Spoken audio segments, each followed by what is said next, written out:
ప్రకాశం జిల్లా అద్దంకిలో వరలక్ష్మి వ్రతం సందర్భంగా పూల మార్కెట్లో సందడి నెలకొంది. అమ్మవారి పూజ కోసం పూలు కొనుగోలు చేసేందుకు భక్తులు పెద్ద సంఖ్యలో మార్కెట్లకు తరలివచ్చారు. అయితే వర్షాభావ పరిస్థితులతో పూల దిగుబడి తగ్గడంతో ధరలు భారీగా పెరిగాయని వ్యాపారులు తెలిపారు. ప్రస్తుతం మల్లెపూలు కిలో 1000 రూపాయల నుంచి 1200, చామంతి 500 నుంచి 800, లిల్లీలు 1200 రూపాయలు, రోజా 500, కనకాంబరాలు 2000 విక్రయిస్తున్నారు. పూలదండలు రకాన్ని బట్టి 200 నుంచి 600 వరకు ఉన్నాయి. ధరలు పెరిగినా భక్తుల ఉత్సాహం మాత్రం తగ్గలేదు.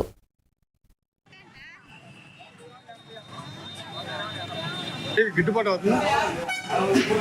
చూడాలి. ఈ సాయంత్రం ఇప్పుడు అయిపోతే గిట్టుబాటు అవుతుంది, సాయంత్రం అయిపోతే చూడాలా. ఇప్పుడు మీకు పంట ఎట్లా అవ్వాలి? పంట ఇక్కడ మన లోకల్ లేదండి. ఎక్కడ? బెంగళూరు లోకల్ అయితే ఈ సంవత్సరం లేదు అసలు. ఈ సంవత్సరం లోకల్ ఉంటుంది, ఈ సంవత్సరం లోకల్ అసలు లేదు. కనీసం ఎక్కడ కూడా పూలు